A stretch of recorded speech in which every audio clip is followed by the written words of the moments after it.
Hello dear students, learn education में आप सभी का स्वागत है। आज के इस वीडियो में हम लोग प्रतिस्थापन विधि से समीकरण को हल करके x और y का मान निकालने के लिए सीखेंगे। तो आप इस वीडियो को अंत तक देखें और अगर आप हमारे चैनल पर नए हैं तो चैनल को सब्सक्राइब करें और बेल आइकन को भी प्रेस करें ताकि आपको इस चैनल की सारी नोटिफिकेशन मिलती रहे। तो चलिए शुरू करते हैं आज के इस वीडियो को। यहाँ पर देखिए दो समीकरण दिया गया है, x प्लस वाई बराबर 5। ये जो है समीकरण फर्स्ट है और 2x minus 3y equal to 4 ये जो है समीकरण सेकेंड है। अब इस दोनों समीकरण को सोल्व करके हमें x और y का मान ज्ञात करना है। इसको हम लोग सोल्व करेंगे प्रतिस्थापन विधि से। क्वेश्चन में बोल दिया गया है कि इसको विलोपन विधि से सोल्व नहीं करना है, प्रतिस्थापन विधि से सोल्व करना है। तो चलिए सोल्व करते हैं। प्रतिस्थापन विधि से सोल्व करने के लिए हम लोग समीकरण फर्स्ट या समीकरण सेकेंड दोनों में से कोई भी एक समीकरण को हम लोग उठाते हैं। हम लोग उसी समीकरण को उठाते हैं जो थोड़ा इजी लगता हो। जैसे कि ये x प्लस वाई बराबर 5 जो है वो सेकेंड समीकरण से थोड़ा इजी है, तो इसी समीकरण को उठाएंगे। कैसे सो देखिए, यहाँ पर लिखते हैं समीकरण 1। यहाँ देखिए समीकरण 1 में है x प्लस वाई बराबर 5। इसमें हम क्या करेंगे कि प्रतिस्थापित करेंगे। या तो आप x का मान निकाल लीजिए यहाँ से, या तो आप y का मान निकाल लीजिए। अगर हम यहाँ पर x का मान निकालते हैं तो ये हो गया 5 माइनस वाई, ये जो है x का मान निकल गया। और अगर हम समीकरण 2 को उठाते तो x का मान निकालते तो ये क्या हो जाता, 4 प्लस 3y बटा 2, यानी कि बटा में आ रहा है, तो ये थोड़ा कॉम्प्लिकेटेड हो जाता। इसीलिए हम लोग समीकरण 1 को उठाए। अब यहाँ पर x का मान निकल गया 5 माइनस वाई, इसको हम लोग मान लेते हैं समीकरण थर्ड। अब यहाँ पर x का मान जो निकला है उस x के मान को हम लोग समीकरण सेकेंड में रखते हैं।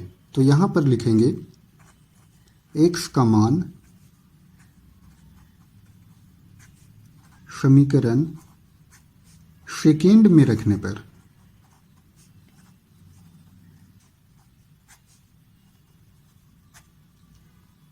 समीकरण सेकेंड में क्या है, समीकरण सेकेंड में है 2x minus 3y, 2x minus 3y बराबर 4 है। अब ये x का मान कितना निकल करके आया है, तो x का मान निकला है 5 माइनस वाई, x का मान निकला है और उसके पहले क्या है 2 है, यानी कि ये गुना में है, माइनस 3y बराबर 4।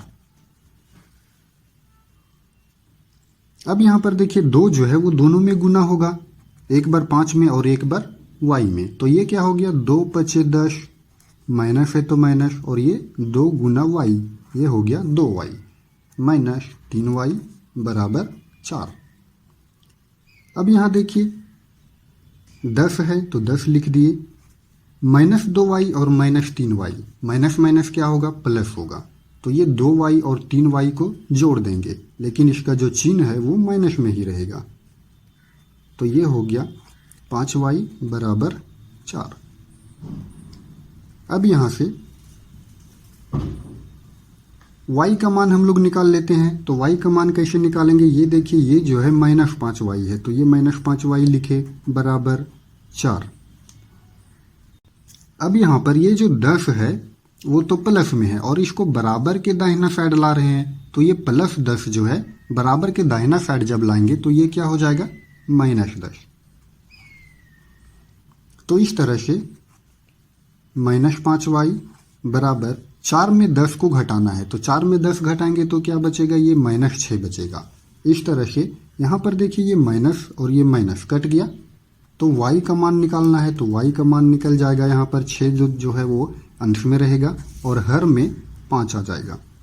तो इस तरह से y का मान निकल गया कितना, 6 बटा 5 निकल गया। अब हम लोग को यहाँ पर x का भी मान निकालना है। अब x का मान निकालने के लिए आप y का जो वैल्यू है वो समीकरण थर्ड में भी रख सकते हैं, या तो आप समीकरण फर्स्ट में भी रख सकते हैं। ठीक है, तो आप जो है वो समीकरण थर्ड में रखिए या फर्स्ट में रखिए। चलिए हम लोग समीकरण फर्स्ट में रखते हैं। तो यहाँ पर हम लोग लिखेंगे y का मान समीकरण फर्स्ट में रखने पर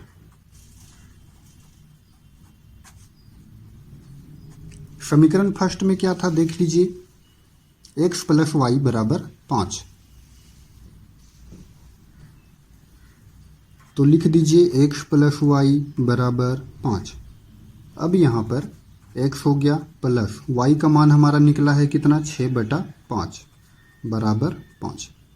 अब यहाँ से x का मान निकालिए, 5 जो है यहाँ आ जाएगा और ये जो प्लस 6/5 है वो बराबर के दाहिना साइड जाएगा, तो ये हो गया -6/5। अब देखिए यहाँ पर अंश है तो यहाँ पर एक हम हर में लगा सकते हैं। तो इस तरह से x बराबर ये जो है भिन्न का घटाव हो गया, तो भिन्न का घटाव बन गया तो आप लोग सोल्व कर सकते हैं आसानी से। 1 और 5 का एलसीएम 5 हो गया, 1 बचे 5, 5 आया और 5 का गुना 5 है तो क्या हो गया 25। माइनस है तो माइनस, 5 एकम 5, 1 आया और 1 का गुना 6 है तो 6 हो गया। अब x बराबर 25 में 6 घटाइए कितना बचा, 19/5। तो इस तरह से x का मान आ गया 19/5 और y का मान आया 6/5। तो यहाँ पर हम लोग लिख देंगे, इसलिए x बराबर 6/5 और y बराबर 19/5, ये हमारा आंसर हो गया।